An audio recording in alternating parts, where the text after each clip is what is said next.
we can again pay our respects in person to them and to the fallen. But for some veterans, memories of equality and kinship on the battlefield run in painful contrast to what they've experienced after coming home, an unhealed wound for them and for Canada. All while the world they fought to save faces new challenges and new threats. So perhaps we should view the poppy in its 100th year as not just a symbol of past glories and sacrifice, but one of vigilance, a reminder that peace is never given, it is earned.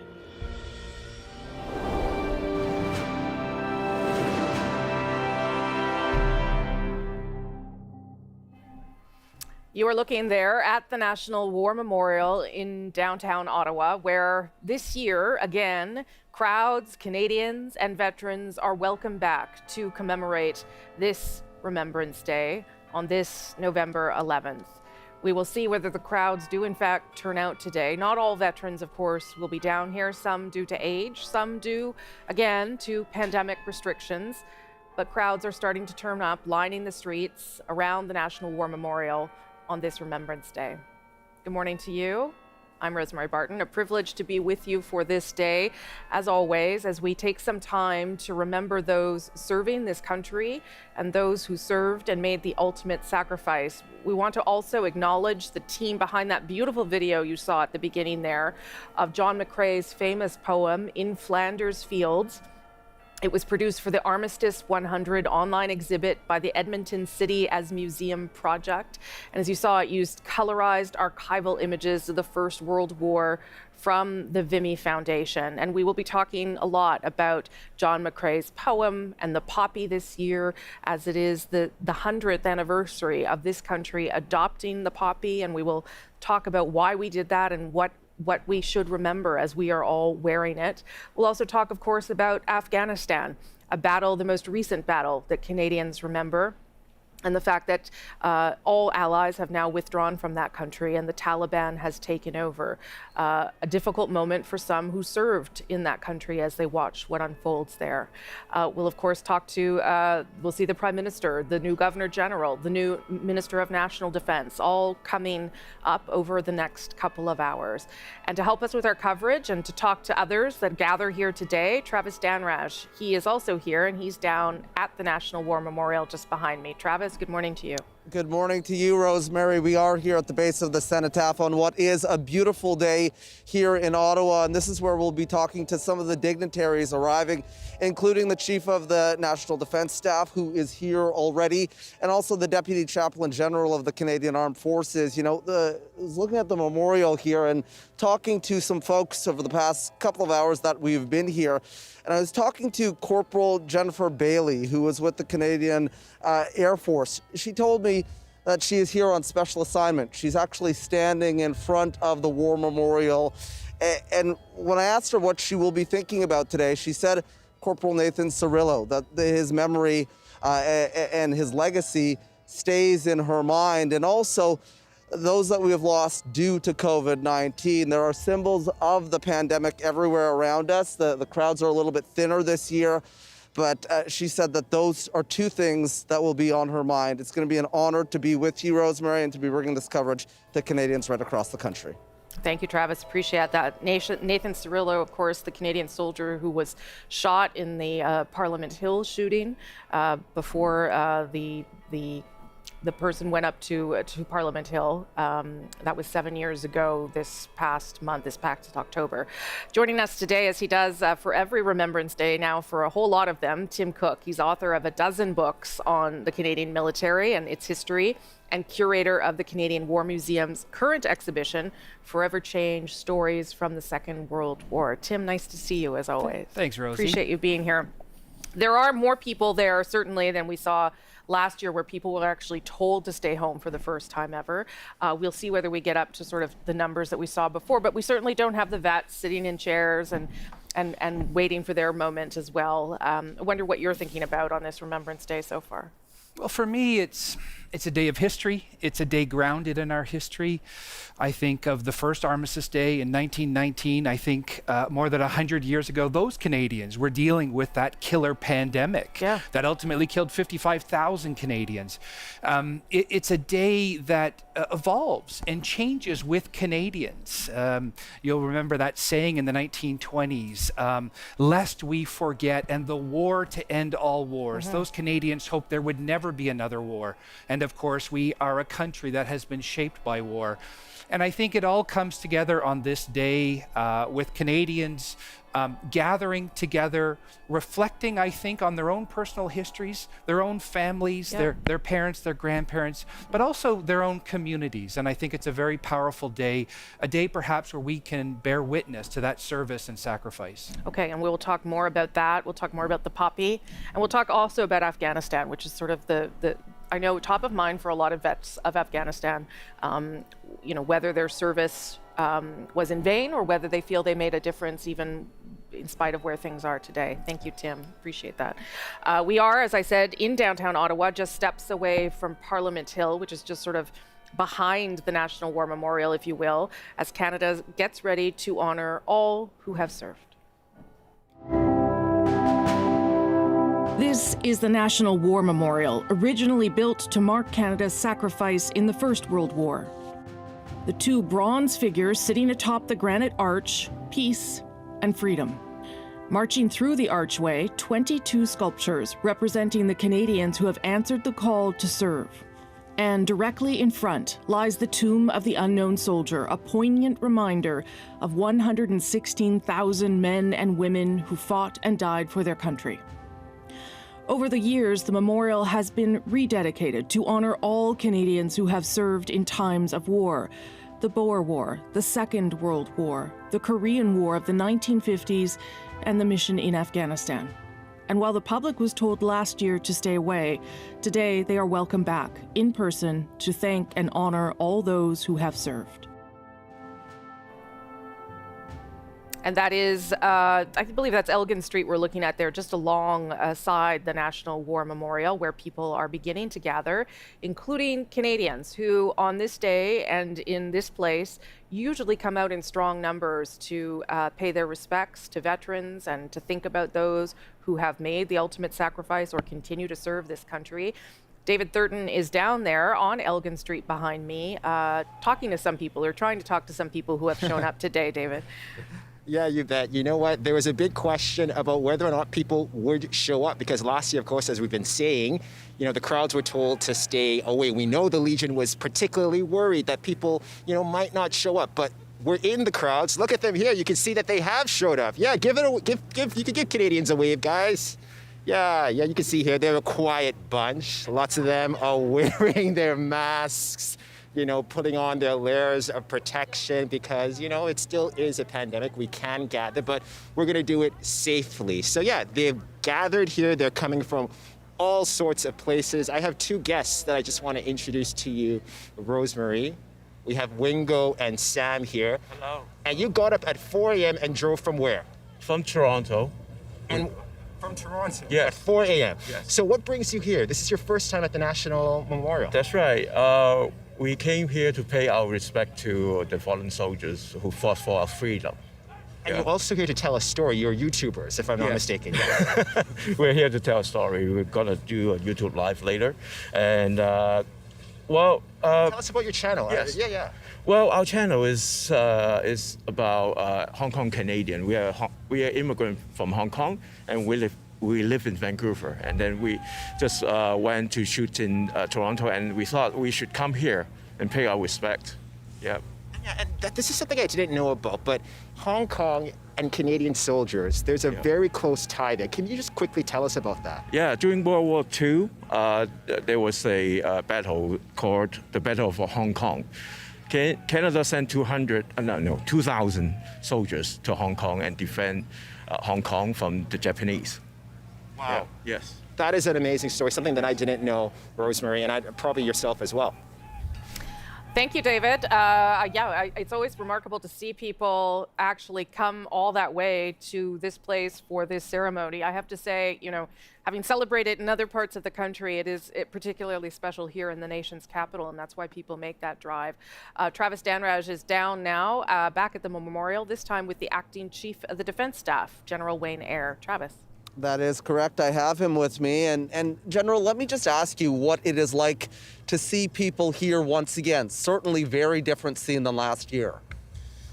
So it is a great opportunity to come and be in person, to remember, to commemorate those who have fallen in action for this country. So it's fantastic to see the crowds come back. I was asking you off camera what goes through your head when you stand here at this spot and also in those 2 minutes of silence. So for me, this is deeply personal. And I was reflecting on the way here 42 years ago, and was my first time in uniform as a 12-year-old Army cadet at one of these ceremonies. I think about my great uncles who were killed in action with the Canadian Army in the First World War. My great uncle who was killed in action with the Canadian Air Force in the Second World War. I think of those who I've served with, who were killed on different missions around the world. Those were with me in Croatia in '93, Lebanon. And I think about those we lost in Afghanistan, because given recent events, that is extremely painful. And it's very personal to you, Afghanistan, because you did serve multiple tours of duty there. And I did serve with many of the 158 that we'd lost. So their faces go through my mind. I think of the 10 that were under my command that we lost in 2007. And I think about what is happening now. And many of us are asking, was it worth it? And that's a deeply personal question. But I have to tell our troops, I have to tell our veterans that you served honorably. We did everything that our country asked us to do. We provided the people of Afghanistan time. And so part of our soul is still in that country. And will be with us to our graves. Certainly appreciate your time and your service. That's Chief of the Defense Staff, General Wayne Eyre. Back to you for now, Rosie. Thank you so much for that, Travis. Wayne Eyre, they're talking about, I think, a lot of things that Afghan vets are thinking about, given what has happened in Afghanistan. As he says, it is a very personal moment, and everyone's reflecting on it very differently. Of course, Wayne Eyre has a very tough job right now as the acting chief of the Defense Staff. We are going to talk to the Minister of National Defense in just a moment. But on this day, of course, we pay tribute to those who died in the service of their country.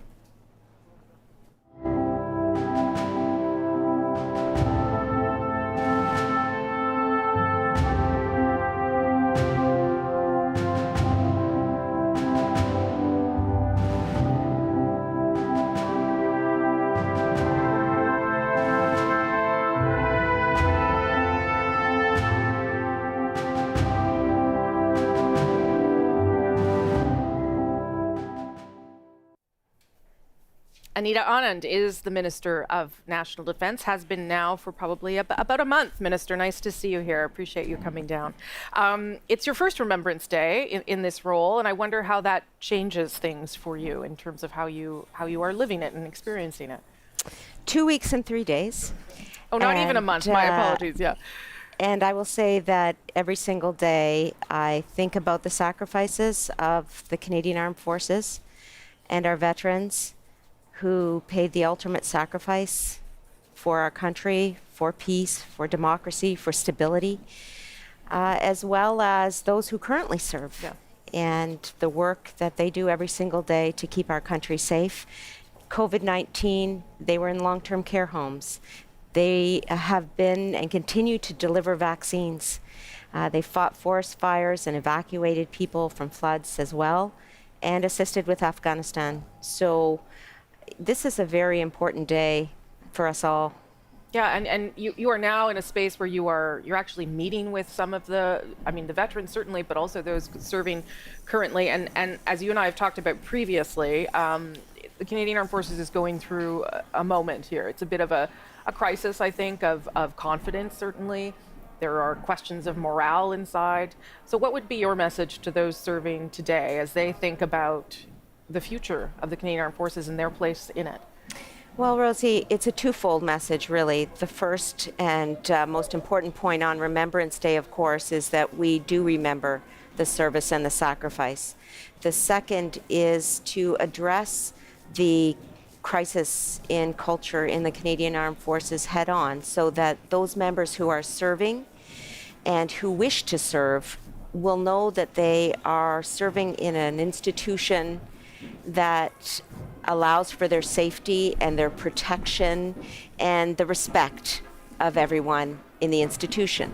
Yeah. Do you think that there are members out there who do not feel as proud as they once did to serve because of what's happening? From my interactions with members who serve in the Canadian Armed Forces, there is a deep, deep commitment to service in sacrifice for our country. And my role is to make sure that this institution continues to grow in a way that helps the survivors of sexual assaults, as well as everyone in the institution. Okay, we're being drowned out by drums, and because that's we are part of Remembrance Day too. Minister, thank you for stopping by. Thank you so much. I appreciate it very much. That is the Minister of National Defense, Anita Anand, as we watch the military parade there start to take place. As we've been saying, Remembrance Day is obviously a reflective time for veterans, but especially this year for Canadians who served in Afghanistan following the fall of Kabul to the Taliban in August. Mark Campbell served 2 tours in Afghanistan. I say go, everyone fire 5 rounds. Okay, fire 5 rounds. Okay, we'll go. Go. I was seriously injured on my second tour in Afghanistan in 2008. Aim on the fire, man. I was embedded with the Afghan National Army as a mentor, basically mentoring the Afghan Army in the conduct of combat operations. I was a tall guy working with the Afghans wearing a different uniform. I was readily identifiable, I suspect.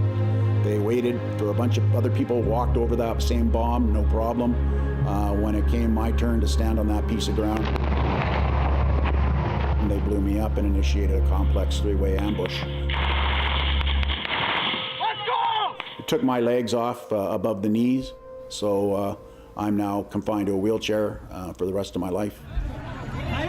When I look at what's going on in Afghanistan now and in recent months, the situation was disappointing for people who had invested time, sweat, equity, blood in bettering Afghanistan as a country like I had. But I don't look at my sacrifice as having been a waste. We gave the Afghans time. We gave them 20 years. We gave 6-7-year-old boys and girls a chance to grow into 26 and 27-year-old men and women who had the opportunity to attend school, attend university in some cases, and gain an education. And these young professionals, they're connected with the internet, even now under the Taliban. And the Taliban come back in 20 years later and try to reassert that same kind of hard control over the population that they had before. I don't think they're going to find it so easy to do this time. That is Mark Campbell, who served 2 tours of duty in Afghanistan, reflecting on what has happened there over the past number of months and his time there. And Tim Cook joins us now to talk about some of that. I would imagine everyone is experiencing that pretty differently in terms of whether they feel the time they spent there was wasted or not. I thought Mark, his comment that they gave the Afghans time is a good one. The Silver Cross mother, who we'll hear from shortly too, her daughter was also killed in Afghanistan. What do you think people should think about now, knowing that the Taliban has taken back Afghanistan and that we are not present and that there are people desperate to come to this country? It was a terrible shock, wasn't it? It was a terrible shock to Canadians, to Canadian veterans, but to the world as well when Afghanistan fell and how quickly it fell. That's right.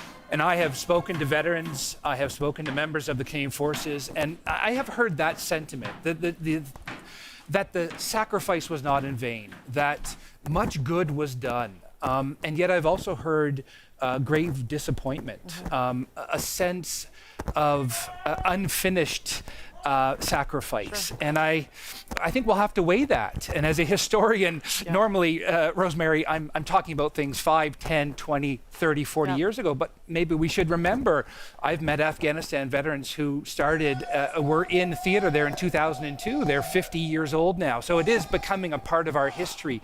It's becoming a part of this Remembrance Day. And we will see many Afghanistan veterans here, many who are still in the Canadian forces.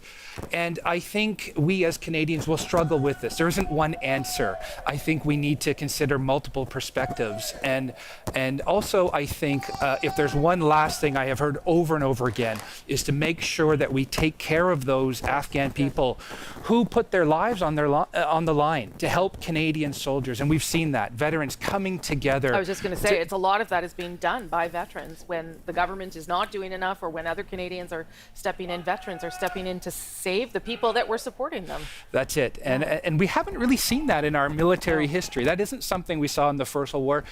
We saw a bit in the Second World War, Canadian veterans with a strong connection to the Dutch, who we liberated. But this is something that is new, I think, and we'll have to reflect on what it means when we have veterans who are going back in to care for, in a very strong sense, these people who they feel as their comrades. Okay, Tim, thank you for that. And speaking of that, let's go and speak to Mariam Sahar. She is a former interpreter with the Canadian Armed Forces. She started working with them when she was just 15 years old, and she fled to this country under the Afghan Interpreter Immigration Program. She's been here since 2011. And Mariam, I'm so pleased to see you again, because I spoke to you maybe a month ago, maybe a little bit longer, as you were awaiting news of your family coming to this country, and I believe that they have made it. Nice to see you. And how are you doing? How is your family doing adapting to this country? Thank you so much, Rosemary, for having me. And it's truly, like, I'm very happy that my family has arrived, and I would like to show my utmost respect, gratitude, and appreciation to the Canadian veterans who were really involved in this battle with me and who supported me in my downest time. So really thank to them, and I'm very grateful that my family is here. And it's just nice to see, that you're finally reunited after 10 years, and you think your family is safe and they won't be executed. And the respect and the appreciation and the credits really go to the veterans. And without them, we wouldn't have been able to evacuate or to bring the families that have already made it to Canada safely. Yeah, it's your mom and your two brothers, an older brother and a much younger brother, who are here now and trying to build a life with you. The Canadian government, as you know, Mariam, has promised to resettle 40,000 Afghan refugees, as well as people who have ties to Canada who might still be in Afghanistan. How are you feeling about that promise and how the government is fulfilling that promise? Well, I'm very grateful that they initially have started doing something, but there's still more can be done, because we still have a lot of interpreters left behind in Afghanistan, and also the interpreters who have made it outside of Afghanistan, stranded in the third countries. So they need to be evacuated, and they need to be brought to Canada, to their homes safely. So we're grateful for all the things they have done, and my family has made it safely, but it does not mean that the effort should stop here, or the families that are they're bringing already.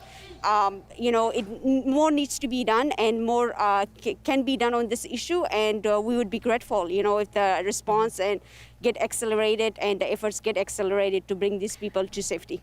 What is Remembrance Day like for you, Mariam? Because you were not a soldier, but you were working with our troops. You were helping them to complete their mission. So what do you think about on Remembrance Day? Well, Remembrance Day, it's very emotional and it's very personal, because I was educated as a result of the Canadian military mission in Kandahar. And I remember very clearly my father saying to me that when you see the dust on the shoe of a soldier, know that soldier, him or her, has returned from a battlefield because she and he wanted you to go to school and get your education. And these people don't have to be here to do that, but they're doing it because they want a better life for you. They want to educate you. They want you to have a good life. So you honor them, you show your respect, your gratitude for what they've been doing to you. And that's why I always participate in the past 10 years to show that, to thank these people who have sacrificed so much to make our world peaceful and safe for us. Mariam Sahar, good of you to speak with us again today. Once the ceremony's over, let's come on over and say hello in person. Thank you for your time. I appreciate it. Thank you for having me, and thank you for all you do on this issue. Okay, thanks, Mariam. Nice to see you again. Mariam Sahar, who was an Afghan interpreter whose family, her mother and 2 brothers, just recently made it back to this country as the Taliban took control of much of Afghanistan. Deanna Sumanak-Johnson is in Toronto today, where students are marking Remembrance Day in all different sorts of ways, and Deanna's with a group of them now. Deanna. Huge challenge of commemorating Remembrance Day has been how to keep it alive in the hearts and minds of the young generation, the digital generation, who have fewer and fewer veterans to speak to in real life. I am here at Hodgson Middle School in Midtown Toronto. You see a procession of grade 8s coming up behind me, and this beautiful wall of poppies up here. I'm here with one of these students. Ava Kasim is in grade 8. Ava, when you pinned your poppy on that fence there, what went through your mind? I was thinking about how that poppy represents everything that made our world today, because that poppy represents the soldiers and the wars and everything, and that's really why I can live my life every day today and feel safe at my house. So you definitely feel that connection to them, even though this happened such a long time ago. For sure, because it really shaped our world today. So if the history that happened hadn't happened, then our world today would be very different. I would be living a very different life. So there you go. Thank you so much, Ava. That connection there, alive and well. And Ava and her classmates will be proceeding to the historic Mount Pleasant Cemetery very shortly, and I'll be joining you with all of that. Rosie? Okay, thanks, Deanna, so much for that. I still remember Remembrance Day in my elementary school, and making the poppy wreaths out of cardboard paper and bringing them up to the front of the gym. So I know that those days are important for kids, and learning about past sacrifices and what Canadians have done for one another. Communities big and small, of course, across this country marking Remembrance Day in all different kinds of ways. And as we've been talking about the 100th anniversary of the poppy in very unique ways this year, here's what one town, Uxbridge, Ontario, is doing on that front today.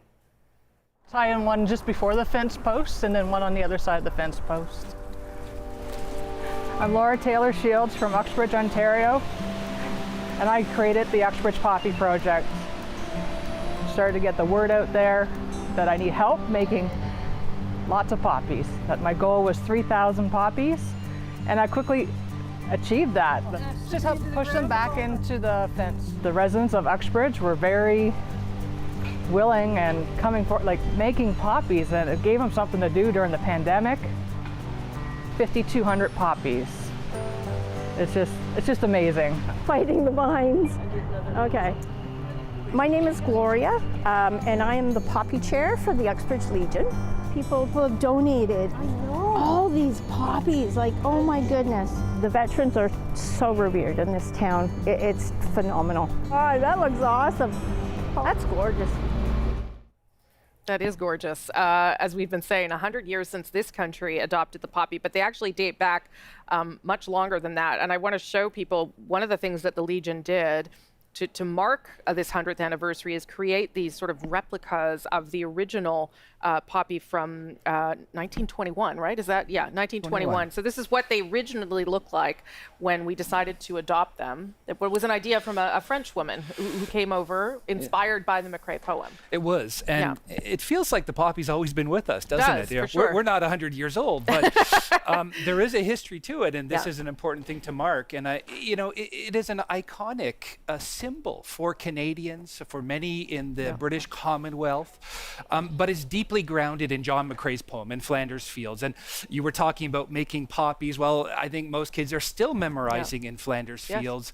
And many Canadians coming together. Anna Guerin, the poppy lady from France who came to Canada in 1921, veterans adopting the poppy, and really two primary functions for it, which really haven't changed over 100 years. One, as a wearable symbol of remembrance, of commemoration, of reflecting on those who we left behind in Flanders and in France. 66,000 Canadians killed in the First World War. But secondly, as a fundraiser Yes, for that's wounded right. veterans. And the donations that have continued over the 100 years now go far beyond helping wounded veterans. They go into communities across this country. And the poppy has changed a little bit. There have been minor controversies. There's always a story about a store misguidedly saying that you can't wear a poppy or people can't wear it on their coat. But increasingly Canadians have come together and to say no, that this is our symbol. And 100 years later, it's kind of amazing to reflect, what are those other symbols in our country that are over 100 years old? And this year, the Legion says they will distribute 18 to 20 million of them. Amazing. Yeah. And people in Thunder Bay would want me to mention that is where they made the decision to adopt the poppy back in 1921. It was, of course, Port Arthur at the time, but it was in Thunder Bay where that happened. So shout out to Thunder Bay. As we sit here and wait for the arrivals of the VIPs, the Prime Minister, the Governor General, and others, we of course will also see this year's National Silver Cross Mother. Every year, a different person is chosen to represent Canadian mothers who have lost a child in the military service of Canada. And this year it is Josée Simard. I spoke with her last week about how she remembers her daughter, Karine Blais, who was a trooper in the Canadian Army in Afghanistan. Je veux juste commencer par mieux connaître Karine. Elle était quel genre de fille? C'était une fille exemplaire que tous les parents auraient rêvé d'avoir. Jamais un mot plus haut que l'autre, toujours serviable, toujours de bonne humeur, enjouée. Toujours un petit défi à accomplir. C'était une rassembleuse. Qu'est-ce qu'elle aimait dans la vie? Le sport, les amis, les parties. Elle jouait au hockey, elle jouait au baseball, prendre des marches, aller faire du gardiennage, elle adorait ça. Puis chaque matin pour aller à l'école, c'était toujours une fête. Le militaire, l'armée, est-ce que ça faisait partie de l'histoire de votre famille? Pas vraiment, mais Karine, elle a toujours un petit penchant pour les cadets. Il y en a d'autres que c'était pour les scouts, mais elle, c'était vraiment les cadets. Elle adorait la nature puis les voyages. Elle aimait beaucoup les défis. Puis jusqu'à un jour, la polyvalente a fait un recrue pour la Défense nationale. Karine, ça l'a vraiment ému beaucoup. Elle a décidé qu'elle voulait s'enrouler dans l'armée à l'âge qu'elle aurait dû se conformer. Et qu'est-ce que vous avez pensé de cette décision-là? Je peux pas imaginer qu'un enfant se présente et dit « Je vais être un soldat, maman ». C'est ça. On pense pas que notre fille va devenir un soldat un jour. Hein. Mais j'ai respecté sa décision, puis avec un grand regret maintenant. Elle n'est plus de ce monde.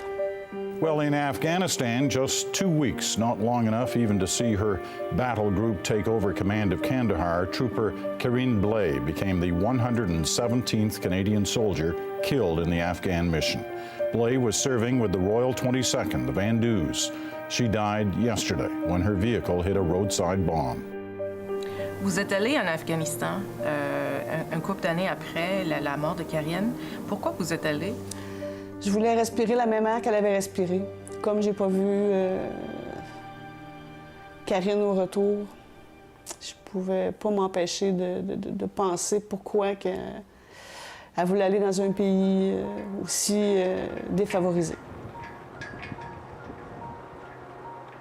Ça, c'est pas tout le monde qui a une statue dans leur communauté. Comment c'est arrivé, la statue de Karine? Bien, les gens voulaient quelque chose à Les Méchants pour représenter la mort de Karine. Je voulais avoir un tank, mais les gens ne voulaient pas trop. Finalement, ben, on a décidé de faire une statue. Grandeur nature de ma fille avec 2 bancs pour se recueillir. Est-ce que ça donne une vue sur le village? C'est ça, maintenant, c'est la gardienne du village. On voit la mer. Notre industrie principale de Les Méchants, qui est le chantier Véro-Navigation, elle a sa place. Qu'est-ce que vous allez penser, se souvenir lorsque vous êtes là, à Ottawa, le jour même? Ça va être une journée de commémoration pour tous les soldats canadiens qui sont tombés au combat, qui ont fait leur mission, qui ne sont pas retournés à la maison. Une pensée très spéciale pour les familles. That's Josée Simard, who was out in Gaspésie when I spoke with her, making her way here today. 12 years ago it was that her daughter was killed in Afghanistan. Still very, very fresh, of course, in her mind, and you could certainly hear and feel the grief as I was speaking to her about the loss of her only daughter. Veterans Affairs estimates that there are only about 20,000 surviving Second World War veterans, and that is why it is so important to hear from them. A real pleasure to bring you my next guest, D-Day veteran, retired Major Jack Comerford, who is staying at the Pearly Health Centre in Ottawa today. Major Comerford, good morning, sir. Good morning, dear. What do you think about on Remembrance Day as a veteran of the Second World War and the Battle of Normandy? Well, I think about my landing in Normandy on Juno Beach on D-Day, and being in my trench 2 or 3 days, and a French farmer coming up to my trench and speaking English and invited me back to his farm. I got permission to go back to his farm, and he spoke English until he got there. When he got to his farm, he spoke nothing but French, and I didn't understand a word he was saying. But I could tell by his expression, when he'd make a remark and look at me, I could tell whether I should say oui or no. So 1 solid hour, he kept making remarks, and he'd look at me, and I would say oui if he looked happy and good, and no if he looked sad. So for 1 hour it was oui, no, whoa, oui, no, oui, no.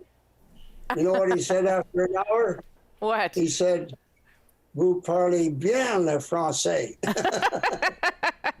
Major, do you also think about, I imagine, your colleagues and those who didn't make it back like you did? Yes, I do think of one of my best friend, actually. He took my place in one battle, and he was killed in that battle. So, and I do think about him. And I also, another thing that comes to mind about World War II is getting out of my trench. It was near the end of the war. And there was a dead enemy soldier near not far from my trench, and he was on his back, and I looked at him, and for the first time ever, I didn't see an enemy. I saw a fellow human being. And that was a very touching memory. I bet. I'll never forget. Major, you used to lay a wreath, no matter what, at the Beechwood National Cemetery, or you'd come down here to the National War Memorial. You haven't been able to do that because of COVID. How are you feeling about not being able to be here, and are you hoping to be here next year?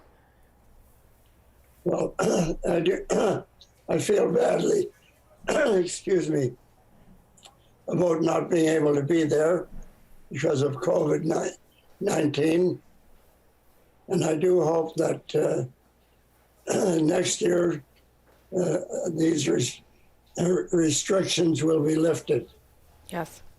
I hope that too. You're 97. You look like you're in great shape. So if you're down here when you're 98, I'll be thrilled to see you, sir. Well, I'm looking forward to being there at the age of 100. That would be good too. Major Comerford, thank you for today, and thank you for your service to this country. Well, you're certainly welcome, and it's a real blessing for me to be able to be alive and celebrate. It's an honor for us to have you here today. Thank you very much. Yes, thank you, dear. What Major Comerford didn't tell you there on camera was that he's known down at the health center as Mr. Troublemaker, and I think you can probably see why. The average age of Second World War veterans right now is 96, and as we've said, so important to hear their stories while we still can. Deanna Sumanak is back in Toronto there with a group of students who are taking their own time and ways to remember today. Deanna? Hi, Rosie. I'm here with grade 8 students from Hodgkin Middle School in Midtown Toronto as they walk towards the mausoleum of William G. Barker, the most decorated serviceman in Canada's history. And I'm here with grade 8 student Henry Lane. Thank you for joining me, Henry. Tell me, I understand that Remembrance Day has special meaning for you because you have some veterans in your family. Yes, my grandfather was part of the Royal Canadian Air Force during 1963 in the Cuban Missile Crisis. It's a very hard time and a worrisome time for everybody. And you can relate to that, to the fear that Canada was feeling during World War I as well. So you got a chance to hear some of these stories firsthand. Tell me, I think that there's some concern among adults, grown-ups, that, your generation is maybe not as connected because, frankly, not as many veterans are alive, certainly from First and Second World War, to tell their stories. How do you connect to Remembrance Day?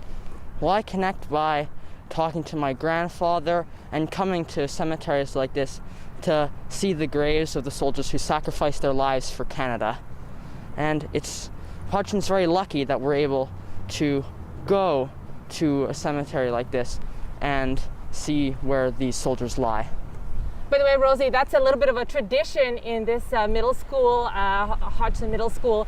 They do this pilgrimage to the mausoleum every single year. So I'll be joining the students after the Remembrance Day procession here, and I'll be joining you live as well. Rosie. Okay, thanks, Deanna. It's so nice to see schools find different ways to honor Canadians on this day. We are expecting the arrival of the Prime Minister and his wife very shortly, as well as the Silver Cross Mother and the Governor General. This is Mary Simon's first Remembrance Day as Governor General. Of course, she has an important role in today's ceremony as the Commander-in-Chief. We will expect her to be wearing a Canadian Air Force uniform when she arrives for the first time today. I sat down with her yesterday to talk about what this day means for her now that she is Canada's Commander-in-Chief. It's always been a very significant day in my life and in our family. I think being the Commander-in-Chief brings more of a significance to it because now I'm going to be in the ceremony and I won't be watching from the side. So that to me is something that I really take seriously. Yeah. And I just feel that, as Canadians, we should value our veterans, not just on Remembrance Day, but every day, and also the active members of the military. So I will be there tomorrow, remembering all the fallen soldiers and all the ones that are here, the older people, the veterans, and the people that are active in the military. Sure. Your dad, as we were doing our research, Bob May, he served as part of the Rangers, the Arctic Militia Unit. I wonder what you remember about that, or what he told you about that.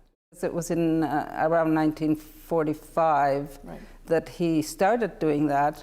He did the Morse code, and that's how he used to send his messages. When I was growing up, he used to tell us about it, and he'd even taught us a few letters that he used to tap onto the Morse code. And it was always very interesting because we were so remote, living in a very remote area, and the war was something that we heard about, but it was something that was far away, that happened somewhere around the world. But as growing up, we weren't sure where that was. Yeah. What will you be thinking about when I know you will host a lunch, you will meet the Silver Cross Mother. I spoke to her last week. I wonder what you'll be thinking about when you meet some of the people who have been touched by service. Well, I think any time you lose a member of your family, it's very tragic. And when I speak to the Silver Cross Mother, I will be thinking about her daughter and talking to her about her daughter and appreciating the time that she spent and supported Canada in her work. And these are all, I think, things that many people have experienced that are, directly impacted by loss of lives in the military. And it's a Remembrance Day for all of us to remember that all these men and women fought for our freedom and our values. And when I have my time with the Silver Cross Mother, I will definitely be talking to her about those things. Mary Simon, the new Governor General, arriving here shortly as the Commander-in-Chief. We talk a lot more about reconciliation, which is, of course, an important part of what will be Mary Simon's work, and you can see that on my program on Sunday. And I want to talk to Tim about the role of reconciliation on this day. But first, let me go down to David Thurton, who is with a family. David. Barrier out of the secure zone, because I had to come here to talk to these young boys. Tell me your names and where you're from. I'm Jackson from Ajax. I'm Oliver from Ottawa. I am Colin from Ottawa too. I'm Zachary and I'm from the GTA around Ajax. Okay, and this is a family that's here with us. And tell us, how's the ceremony been for you? What's it been like? It's cool seeing all the soldiers march around and stuff.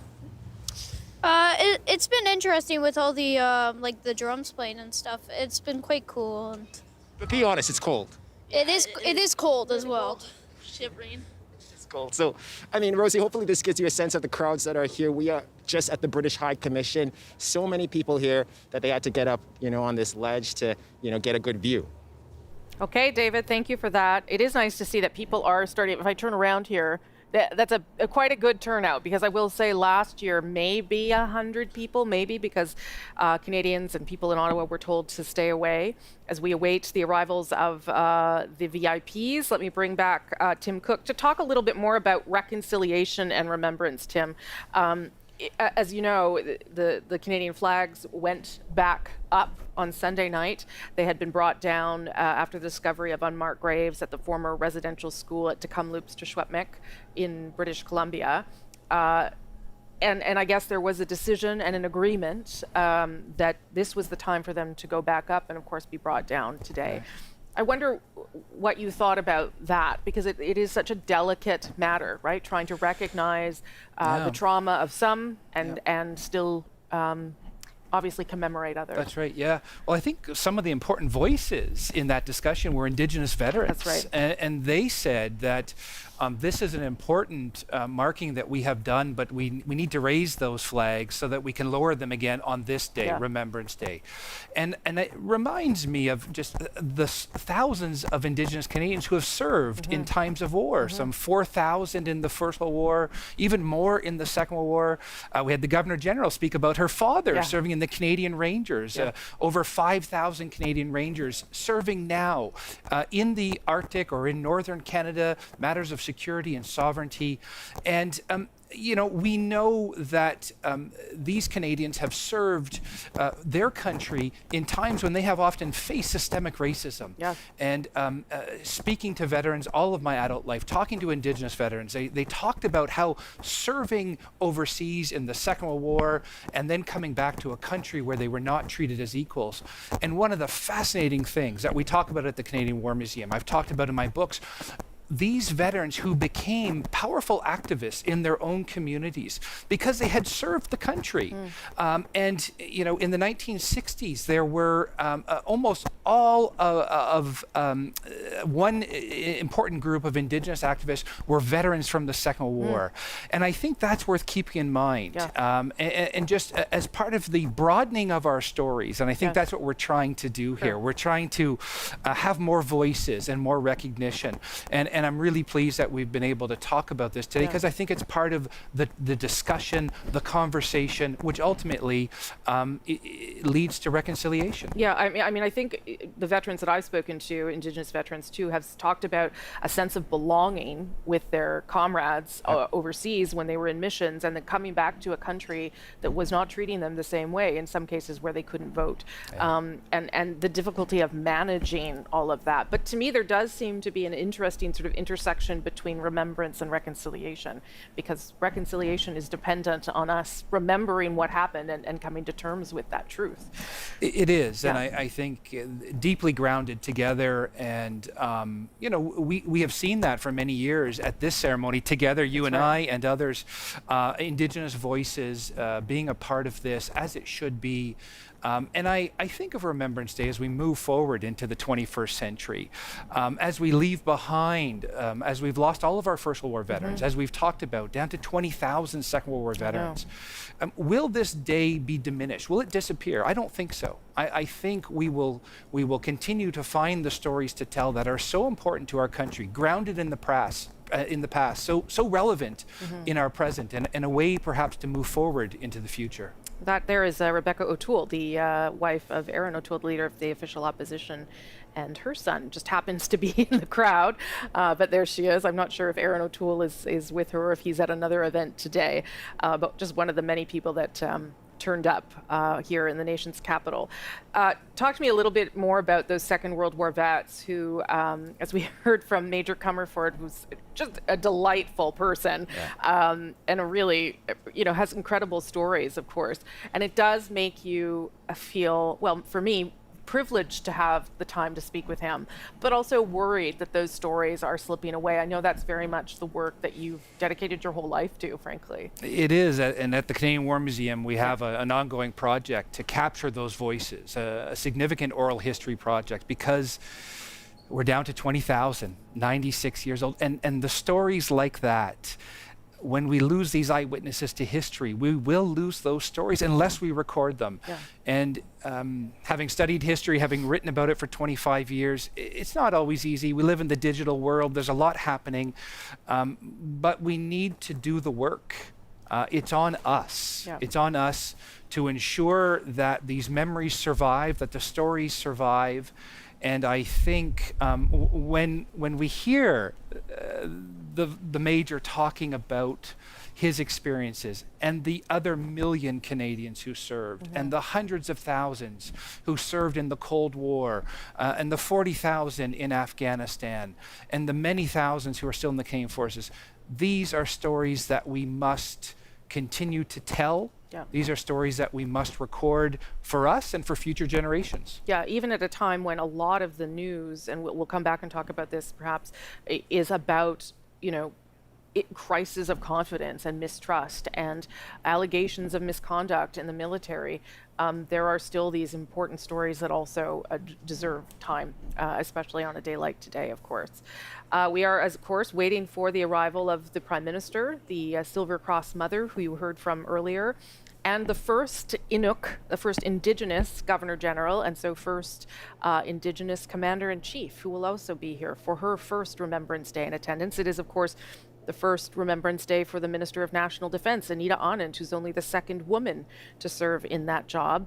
And it's actually the first Remembrance Day for the Acting Chief of the Defense Staff, Wayne Eyre, too. So many people experiencing this ceremony for the first time in different capacities today, all of them playing different roles. And if you haven't ever been down here to the nation's capital for this ceremony, it is a very special one. And not just because there are important people who show up and have to be here, but because it is well planned and well designed by the Royal Canadian Legion.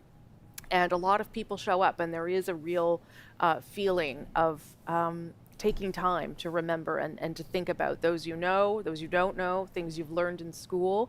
And as you saw there are lots of kids whose parents decide not to send them to school today, and they actually come down here and go to the ceremony instead, even as schools find ways to celebrate as well. So just waiting for some of those important people now arriving to arrive. Is our Prime Minister, the Right Honourable Justin Trudeau. Mesdames et Messieurs, arrivant maintenant est notre Premier ministre, le très honorable Justin Trudeau.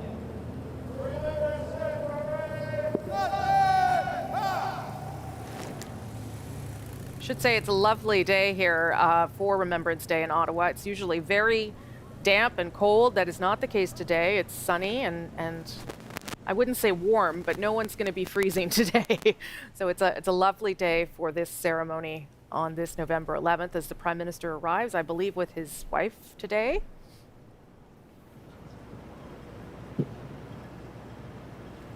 Yep, there's Sophie Gregoire Trudeau and Justin Trudeau.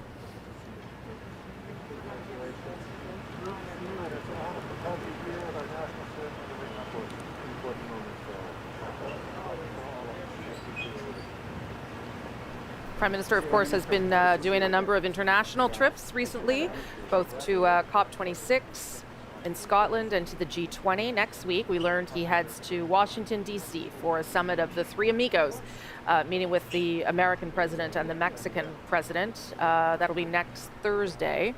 So he's busy, even though the House of Commons is not returning until November 22nd. Which will be probably the next time we see the Governor General too, because the next day, probably on November 23rd, we will hear the speech from the throne where the government will lay out its plans and intentions, and the Governor General will do that for the first time as well. I think I heard the Prime Minister say that he decided to keep the kids in school today. Lots of parents can probably relate. The kids have been home a lot lately, so it's okay to send them there as well.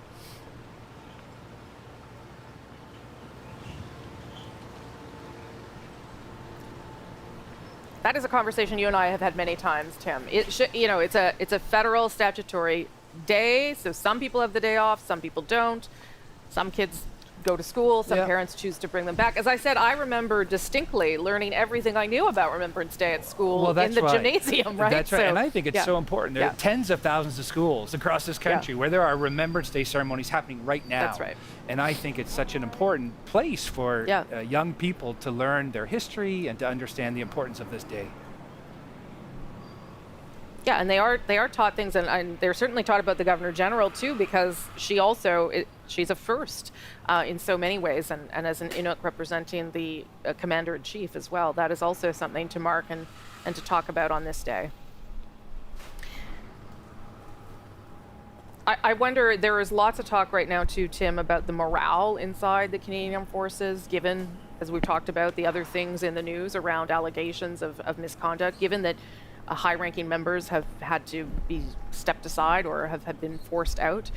That should be of concern, I think, to all Canadians, right? And how Canadian Armed Forces are sort of living through that, the regular members. Very difficult time, I think, and from what I hear, it's of utmost concern, and yet I have always found the men and women in uniform always find ways to continue to move forward, to do their mission, to do their job, to do their duty. And they have done it often in challenging circumstances. This is one of them. They will get through it, and they will move forward. Near Kandahar, Afghanistan. She was 2 weeks into her first tour of duty. Karine was a soldier in the Canadian Army. A member of the 12th Armoured Regiment of Canada, she was serving with the 2nd Battalion of the Royal 22nd Regiment. Mesdames et Messieurs, la mère nationale de la Croix d'Argent, Madame Josée Simard, fait son entrée. Madame Simard de l'Est-Méchant au Québec est la mère de la regrettée caporale Karine Blais de l'armée canadienne. Karine est décédée le 13 avril 2009 lorsque le véhicule blindé dans lequel elle se trouvait a percuté une bombe près de la route, près de Kandahar, en Afghanistan. C'était sa 2e semaine de sa première affectation. We are, as you can hear, they're running a little bit late with the arrivals because it is 11 a.m. and other parts of the ceremony have begun. We're, of course, waiting for the Governor General at this hour, but the Royal Canadian Legion runs things like clockwork, and so some of this will start even as we wait for the arrivals. It is 11 a.m. as we near the time when the ceremony gets officially underway, and we do pause all for a moment to remember.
Ladies and gentlemen, arriving now is Her Excellency, the Right Honourable Mary May Simon, Governor-General of Canada. Mesdames et Messieurs, Son Excellence, la très honorable Mary May Simon, Gouverneur général du Canada.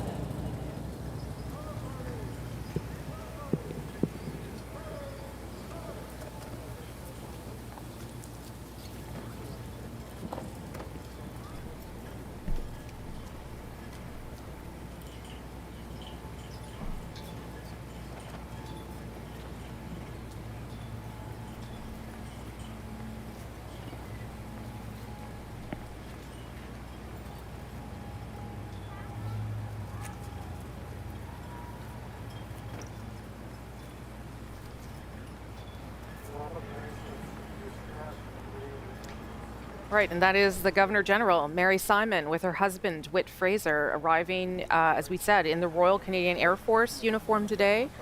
She told me yesterday she's got all the uniforms as Commander-in-Chief. This is the one she chose to wear today. And as you can hear, the ceremony has gotten underway because we are a bit delayed. Not sure what the cause of that is, or who's to blame, who was first delayed, but the 21-gun salute has begun, and so things are going to get underway very quickly because it is a little bit behind schedule for right now.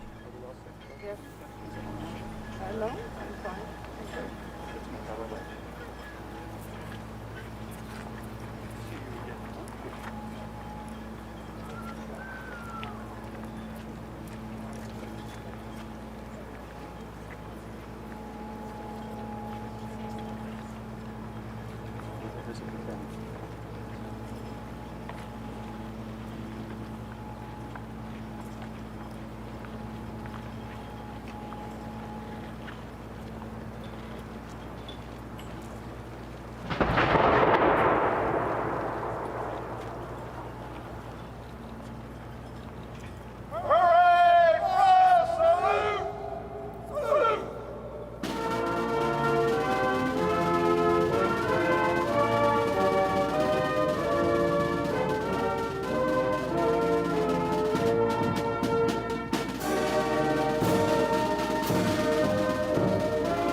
Ladies and gentlemen, O Canada, with members of the Central Band of the Canadian Armed Forces and the Ottawa Children's Choir. Mesdames et Messieurs, O Canada, avec les membres de la musique centrale des Forces armées canadiennes et du Chœur des enfants d'Ottawa.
They shall grow not old, as we that are left grow old.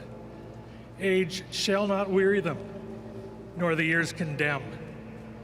At the going down of the sun and in the morning, we will remember them. We will remember them.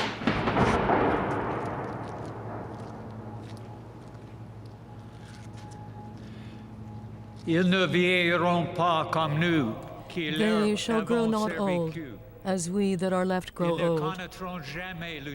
Age shall not weary them, nor the years condemn. At the going down of the sun and in the morning, we will remember them.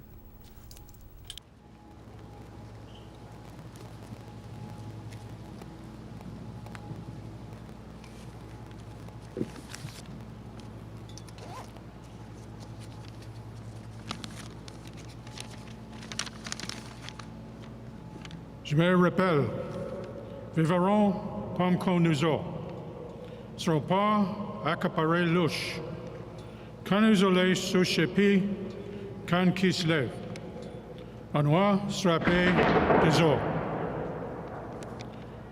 Y était, je comme nous ont, y ont servi, sans penser aux autres. Nous promettons que même s'il est un poste, nous porterons les flammes et puis jamais brûler. Avant toujours se rappeler 12 ans.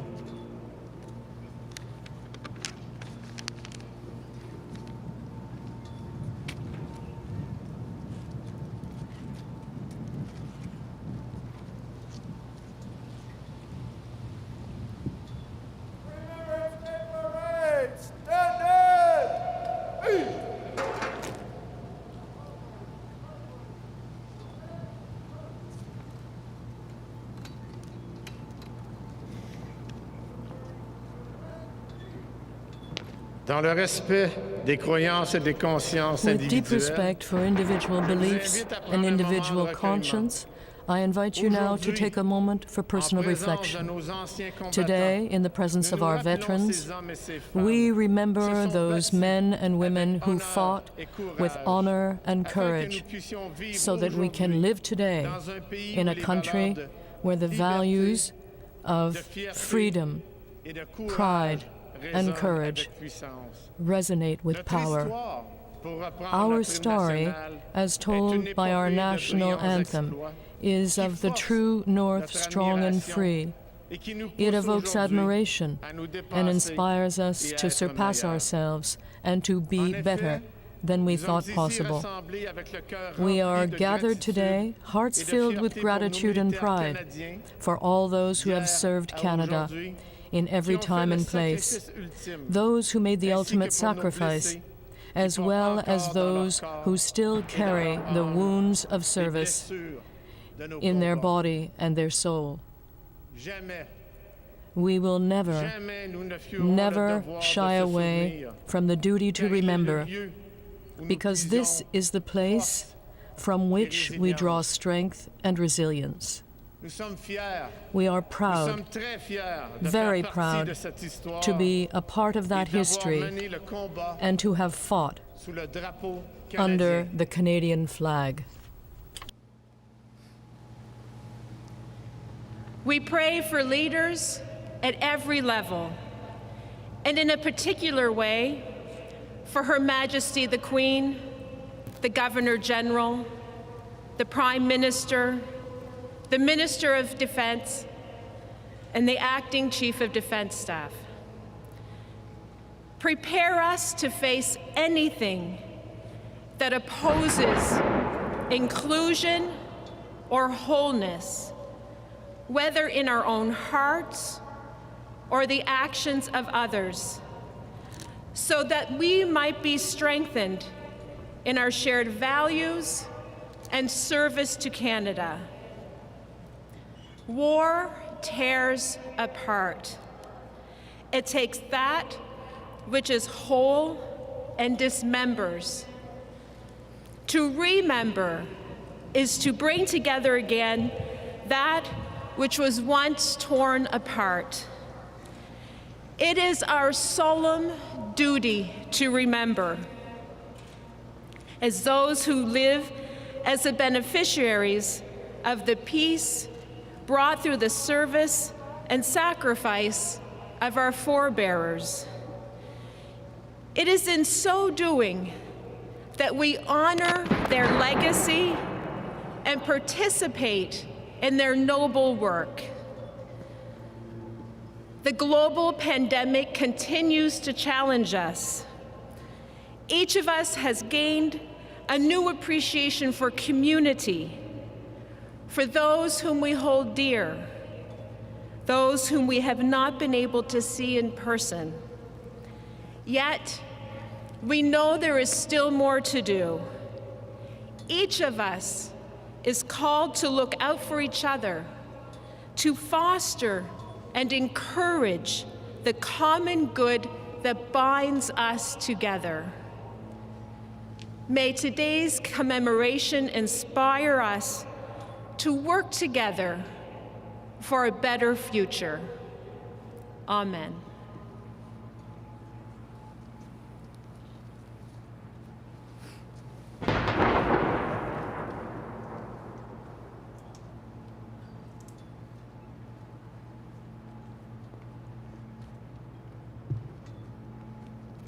Ladies and gentlemen, the Vice-Regal Party will now begin placing their wreaths. Mesdames et messieurs, le cortège vice-royal déposera maintenant les couronnes. The Governor-General of Canada, Her Excellency, the Right Honourable Mary May Simon. La Gouverneure Générale du Canada, Son Excellence, la Très Honorable Mary May Simon.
The National Silver Cross Mother, Madame Josée Simard. La Mère nationale de la Croix d'Argent, Madame Josée Simard.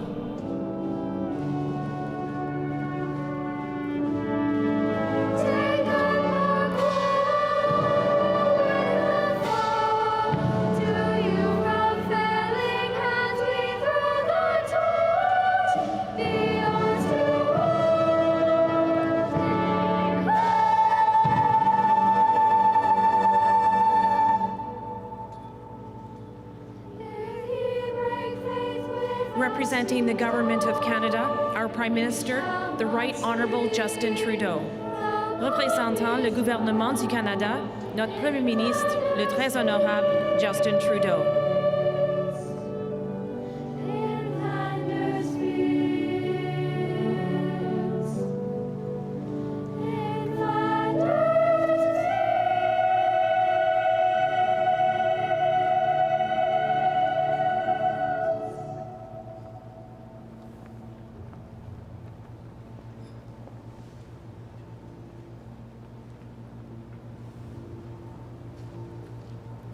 the Speaker of the Senate of Canada, the Honourable George Fury, and the Speaker of the House of Commons of Canada, the Honourable Anthony Rota.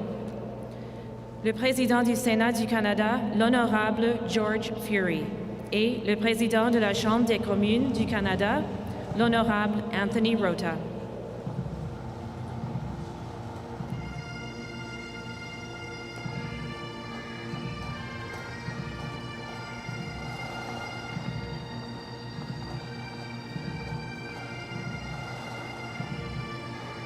Representing Veterans Affairs Canada, the Minister of Veterans Affairs and Associate Minister of National Defence, the Honourable Lawrence Macaulay.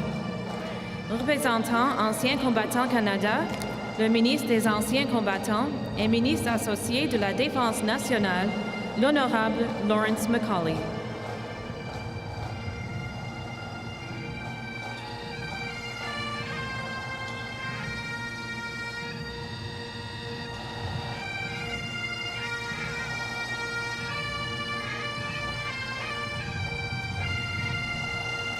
The Acting Chief of the Defense Staff, General Wayne Eyre. Le chef d'état-major de la Défense, par intérim, le Général Wayne Eyre.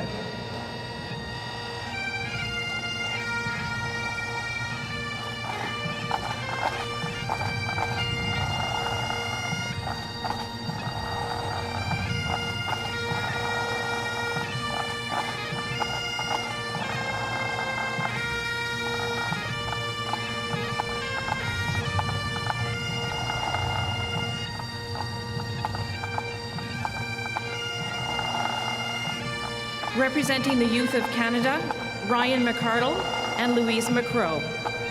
Représentant la jeunesse du Canada, Ryan McCardle et Louise McCrow.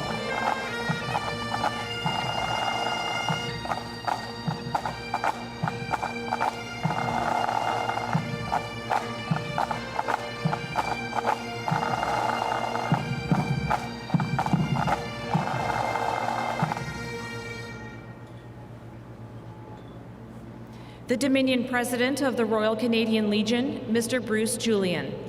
Le Président national de la Légion royale canadienne, Monsieur Bruce Julian.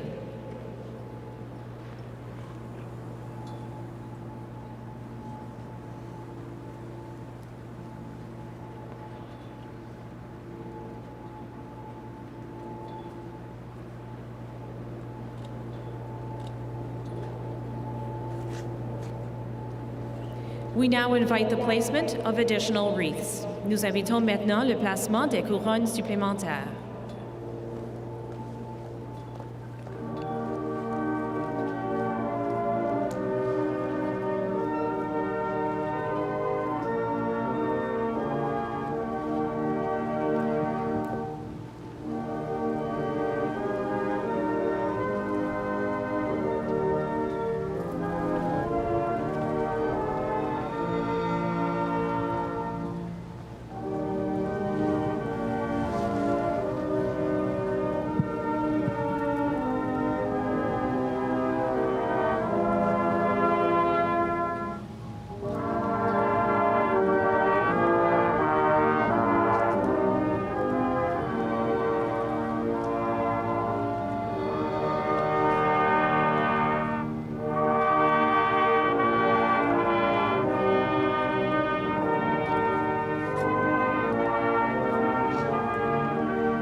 I stand here today with overflowing emotion, with the weight of history and memory, both recent and past, on my heart.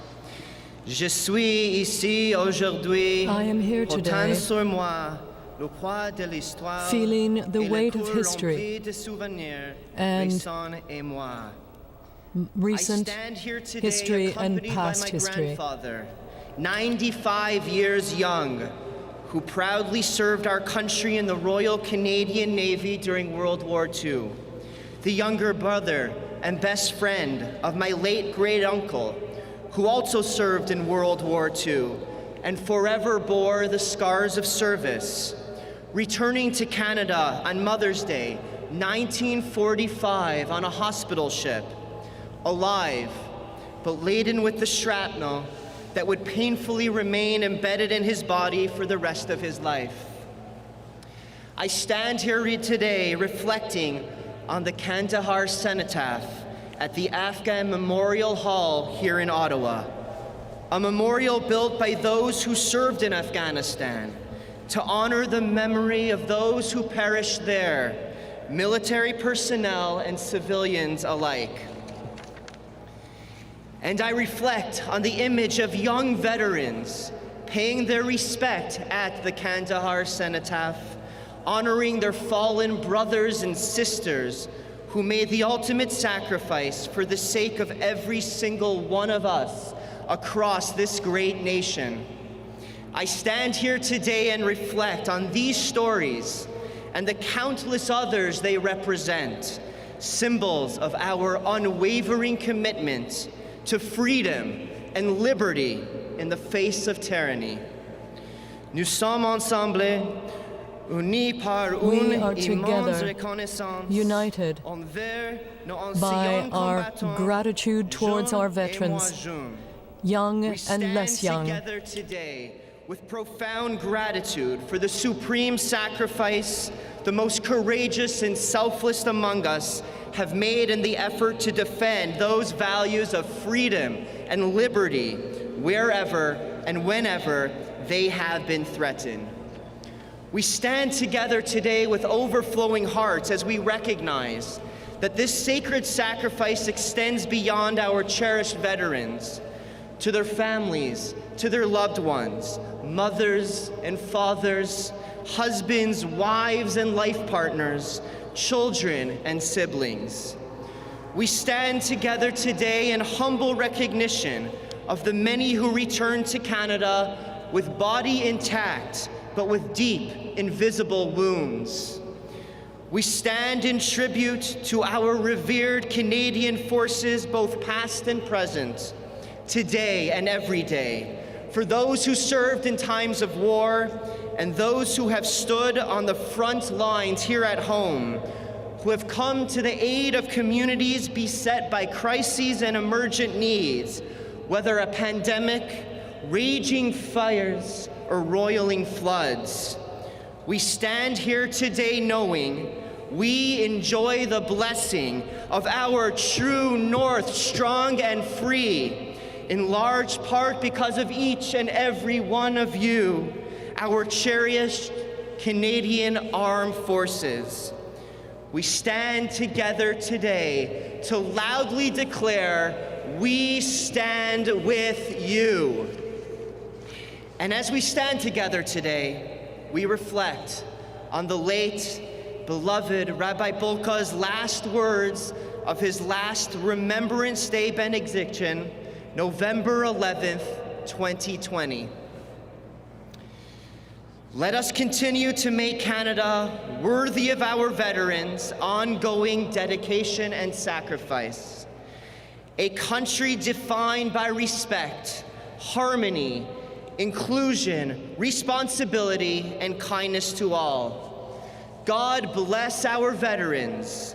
God bless our troops. God bless all those who stand on guard, all champions of peace, safety, security, and tranquility. God bless Canada. Amen.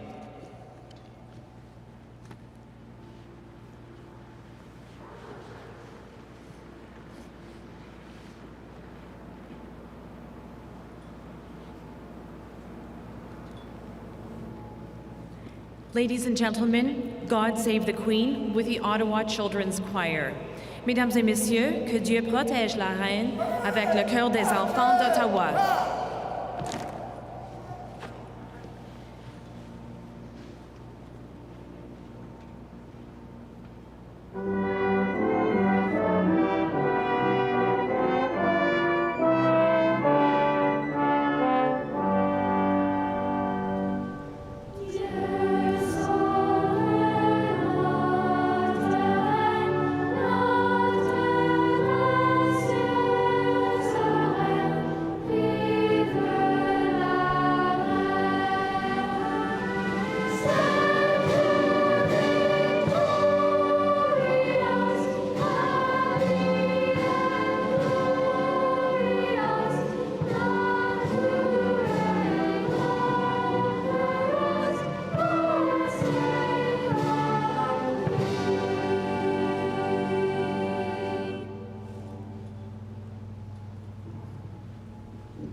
The Governor-General of Canada, Her Excellency, the Right Honourable Mary May Simon, will now receive the Vice-Regal Salute. La Gouverneure Générale du Canada, Son Excellence la Très Honorable Mary May Simon, recevra maintenant le salut vice-royal.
Remembrance Day Parade! Parade will march off in column of route. Right! Right!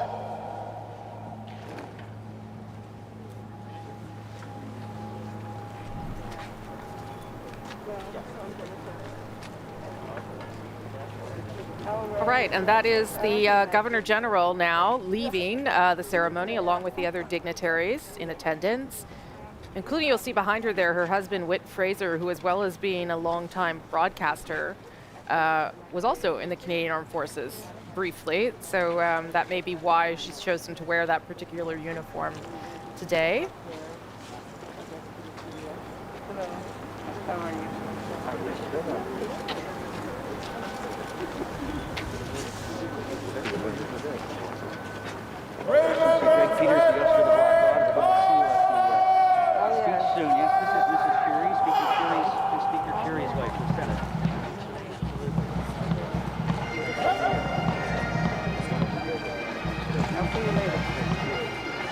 All right.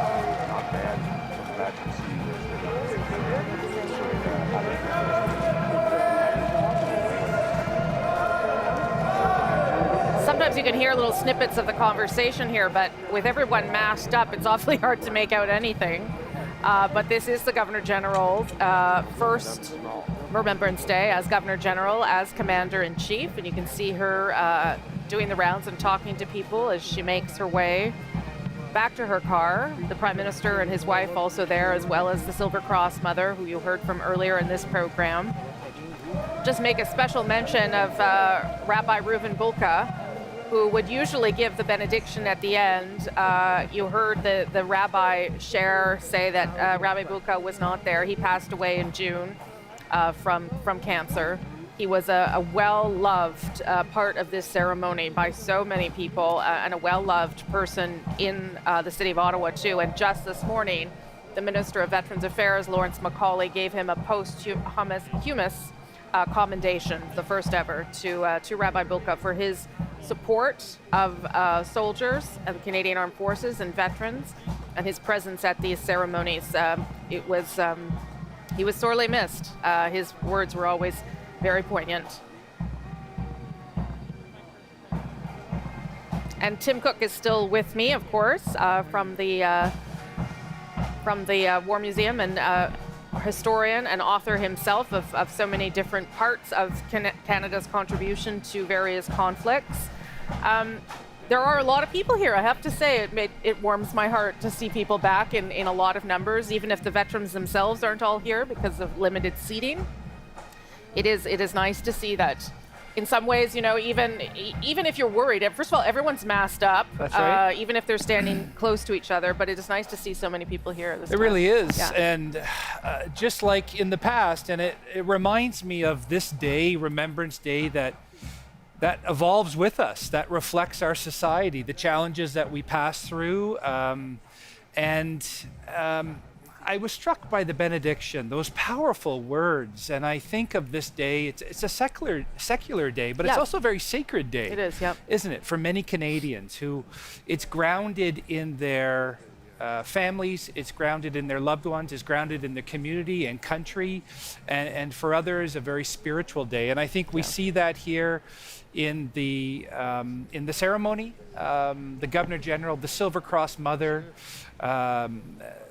aspects of courage, of endurance, and it is a day that I know many Canadians look forward to, a day of sadness, a day of sorrow for some, a day of pride. Mm-hmm. There's a lot to unpack here, and I think we've seen that in the ceremony. And it can be all of those things, right? Like you can be very proud and feel very proud and touched and moved and sad and emotional for all those things. And I think that's why the day is so special, because it encompasses all those things.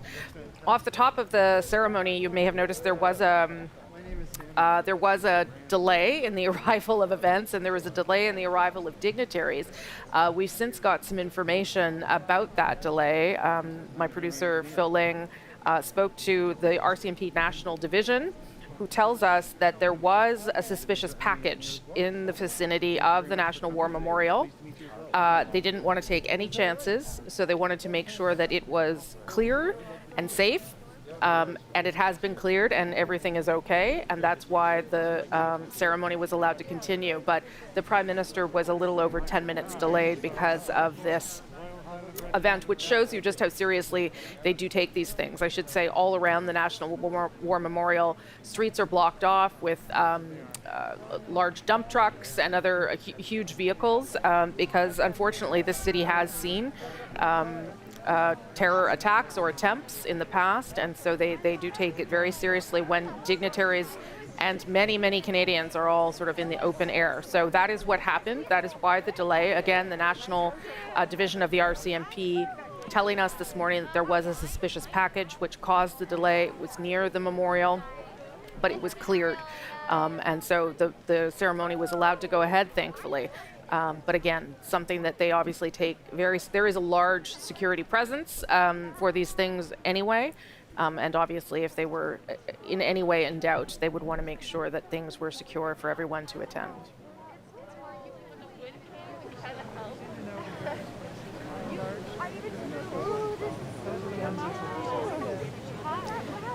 So as we've been talking about, last year people told to stay away. This year, very different on the streets here around me. There's lots of people, which is lovely to see. And David Thurton on Elgin Street just near me spoke to someone who came out today now that they could. David. Hey, Rosie. I'm up the street, and I just had to come up here because I wanted to introduce you to a veteran who has served for over 28 years. He's with me right now. Just tell us your first and your last name. First name is Edwin Gallant. Edwin Gallant, and as much as possible, you try and come to these Remembrance Day ceremonies. And so, what's it like to come here after not being able to gather here in person? It's actually quite grateful that we were actually allowed to come down here and show respects to both past people who went in World War I, World War II, and other conflicts in the world. And it's great to see people here showing support. Last year I was here and there was nobody actually at the cenotaph itself until the ceremony was over, which is a few of the veterans came down to see anyway, even though there was restrictions in place with COVID. We still wanted to show our respects. And this year it's great to see all the crowds out here showing their respect today. Not being able to gather, do you think Remembrance Day loses a bit of its meaning when you're not allowed to gather? Well, there are safety considerations for everybody, and COVID's nothing to be, to be dealt with lightly. And last year there were other restrictions and people weren't vaccinated. This year it's a little bit different. A lot of people are vaccinated, so a little bit safer protocol. But it's people have to be safe, and this sort of gathering with people in public still needs to be done. But you always can have a somewhat of a restricted gathering, but still show the respect to people. And what do you think of the crowds? Being someone who is a veteran and a veteran of these national ceremonies, what is it? What do you think of the crowds? It's pretty large this year. Well, actually, it actually shows they're supporting veterans and servicemen today. So the tradition continues. The fact there's more people out today, like other years, there's been a lot more crowds. But with the restrictions itself and people's safety, it's actually good that people still are able to come out and show their respects. Mr. Gallant, thank you so much, and thank you for your service. Yeah, thank you. Rosie. Okay, David, as again, so nice to see people back in strong numbers again this year now that they're allowed to. As the dignitaries get ready to leave, again, the Governor General there, Mary Simon and her husband. Let's go back to Toronto. Deanna Sumanak has been hanging out with kids at the Hodgson Public School there. Deanna. Rosie, I've had a great privilege of hanging out with these kids for the last few hours, and I must admit, as a history buff myself, it always worries me a little bit that this generation, which just doesn't have as many veterans to come and talk to them in person as you and I might have had, not to date us, but certainly no veterans from the First World War, very few from the Second World War, that perhaps the wars and the sacrifices of these servicemen and women seem a little remote to them, a little abstract. But after the last few hours, I'm happy to find that these kids are very connected to the events of the war. Of course, they have podcasts, they have YouTube. They're very digitally savvy in finding out the stories that they can relate to. And today, during a very traditional ceremony, they seem to be really absorbing the solemnity of the moment and thanking in their own way the servicemen and women who've sacrificed so much for Canada's life today. So happy to announce that the kids are absolutely okay and really know their history. Rosie. Deanna, that's great. And a credit to their teachers for sure. Thank you for that, Deanna. Really nice to see. Absolutely. Yeah, really nice to see kids learning about things. They can also read all of Tim's books. I don't know how many you're up to now, like 13 or something, Tim. Yeah. So they can get cracking on those. And you see there the Governor General meeting with the Ottawa Children's Choir. I know that too. Nice to have those kids back singing. Obviously, this year we've been talking a lot about the war in Afghanistan and people who have resettled in Canada now, as well as Afghans who are experiencing their first Remembrance Day. So as we stay on these pictures here, here's one woman's thoughts today. I'm Razia Arfi. I'm 17 years old and I came to Canada from Kabul, Afghanistan 2 months ago. I left my parents back home. They gave up on their life and their freedom just because of me. When we went to the airport, it was so crowded. I saw many people, they were just waiting for the soldiers to check their documents and let them go. It was so hot and we were so thirsty. We did not eat anything or drink. The Canadian soldiers were the best. I saw that they were caring about people more than themselves. I saw them that they were not drinking their water and gave it to the people. Remembrance Day is somehow a respectful day for those who fight for you and for your freedom. They are the people who left their family and they stopped living just for saving the others people's life. We can remember them, we can share their memories with others. I am really lucky because I left Afghanistan in such a situation that many people in Afghanistan don't have this chance. Freedom, it's not the right that everyone has in Afghanistan, especially for girls. Being here in Canada, it gives me more power. It encourages me to live and work hard. So the chance that I have, many people in Afghanistan don't have. That's just one recent Afghan refugee. Of course, the government's committed to bringing over 40,000 of them, and so many veterans helping in the efforts to bring over people still stuck in Afghanistan and who feel that their lives might be in danger because of the Taliban. Travis Danraj is back at the National War Memorial with a guest. Travis? Thanks very much for that, Rosie. I have with me right now the Deputy Chaplain General of the Canadian Armed Forces, Benediction Mason. Thank you so much for joining us. I want to talk to you about a fixture at these ceremonies for years. Someone who gives the benediction, who was not with us this year. That's Rabbi Reuven Balka. Tell me a little bit about him and how his presence was missed this year. Thank you, Travis. Rabbi Balka, as everyone knows, was an incredible ambassador for Canadians, and he would come every year and do the benediction at the end of the Remembrance Day ceremony, I think for over the last 30 years. And all of his prayers weaved a common thread about inclusivity and diversity and respect, which resonated with the veterans from World War I, World War II, up to where we are today, present serving CAF members who understand and appreciate the importance of the message that Rabbi Balka was wanting to present to Canadians, which was that we're united as one and that diversity is, inclusivity is such an important piece of that. And when Rabbi Balka would be giving his benediction, the cameras would span across to the veterans and you see them nodding in a sense of understanding of how his words spoke to them. And he was a figure that did not only touch the Jewish community. He was known as Canada's rabbi, but he really crossed all kinds of different lines. Can you talk a little bit about his legacy?